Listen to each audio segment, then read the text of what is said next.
Hey gamer, today we're going to be doing a little accessory review and taking a look at the Razer Kishi for iPhone. This is for the first version of the Kishi, which I've been using for over a year now, so you'll notice a little wear and tear on it.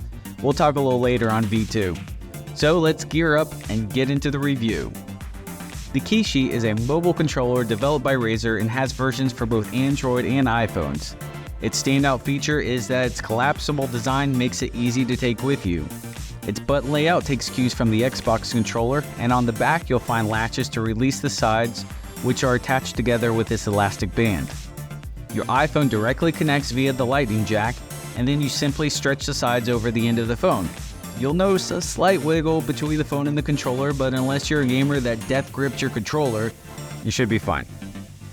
The major draw here is that it gets your hands off the screen. On-screen controls are great and all, scratch that. On-screen controls suck. Always have. You're constantly having to reference where the controls are and your fingers are blocking a big part of the screen, so going from this to this is just a breath of fresh air. Playing with the controller opens up that screen, and having tactile buttons and thumbsticks is just, well, more tactile.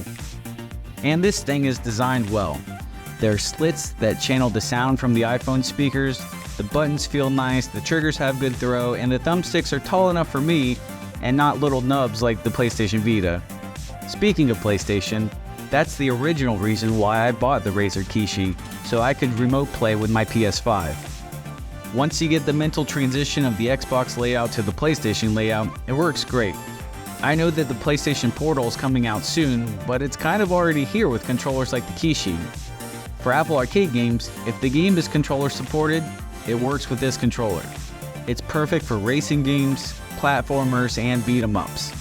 I've always been a fan of portable gaming, and using this controller just makes the iPhone fit right in.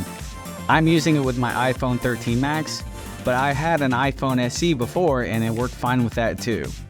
This original Kishi retailed for $99, but with the version 2 out now, you can pick up this first gen for half that or less.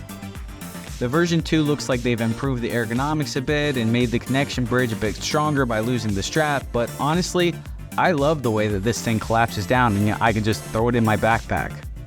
The downsides list is a short list, but there is a few things to mention. If you're a case user, that case is gonna have to go.